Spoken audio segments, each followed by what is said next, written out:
হাঁসের মাংস এখনকার মেহমানদারিতে থাকতেই হবে। তো দেখেন একটু হাঁসের মাংস রান্না করলাম। আর হাঁসের মাংস কীভাবে প্রসেস করে দেখুন।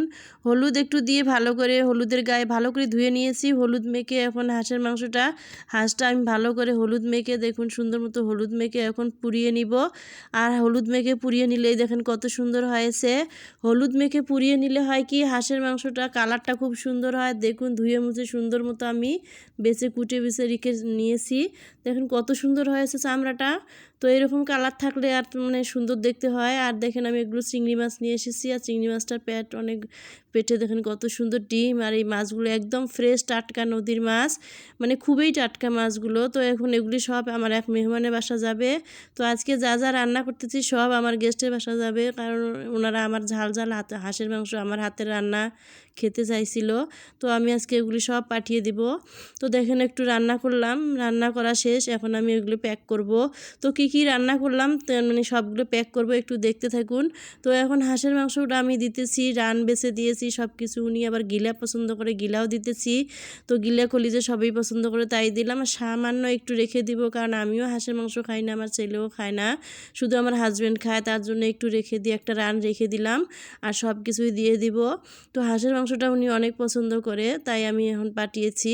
তো যে কোনো রান্না দেখবেন ভালো করে মনোযোগ দিয়ে রান্না করলে অনেক ভালো লাগে। তো এখন দেখেন মাছগুলো আবার ভাজবো না, কারণ যখন ভাজবো তো সব কিছু মেখে দিয়েছি, শুধু ভেজে খাবে। কারণ ইফতারির দিন, এখন ইফতারির পরে সারা আজানের পরেও ভাত খায়। তো মাছগুলো তখন ভেজে খাবে, তাই গরম গরম মাছ পরিবেশন করবে, অনেক ভালো লাগবে। তো আজকে সব কিছুই রান্না করছি। দেখেন ছোটো আলু ঝুরি তাই ভাজি করে দিলাম, আর চেপা শুটকি তাই ভুনা করে দিয়েছি, মাছ দিলাম, আর এখন হাঁসের মাংস দিলাম। এই নিয়ে এখন প্যাক করতেছি। এই যে হাঁসের মাংস এখন প্যাক করতেছি। তো তরকারিটা কালারটা অনেক সুন্দর হয়েছে। জানি না রোজা ধরে রান্না করছি কেমন হয়েছে, জানি না, খেতে বুঝতে পারবে। তো এখন দেখেন আমি যাইতেছি। তো এখন গাজীপুর, এটা হলো গাজীপুর এলাকা, গাজীপুরের নদী এলাকা। দেখেন কত সুন্দর। আর এই রকম মনোরম পরিবেশ এত ভালো লাগে, স্নিগ্ধ বাতাস, কত সুন্দর বিকেলবেলা, অনেক ভালো লাগতেছে। আর দেখেন নদী শুকিয়ে গিয়েছে, চারপাশে সবুজ, এত ভালো লাগে আমার এই দৃশ্যগুলো দেখতে। তো আমি এখন অটোতে করে যাচ্ছি যে খাবারগুলো দিয়ে আসব। তো এখন দেখেন প্রায় আসরের আজান দিয়েছে এরকম অবস্থা। তো অটোতে চড়ে যাচ্ছি। তো নদী এলাকা অনেক ভালো লাগে। আর দেখেন এখানে ফুটপাতে কত সুন্দর সবজি, ফলমূল, দুধ, অনেক কিছু টাটকা সবজি পাওয়া যায়।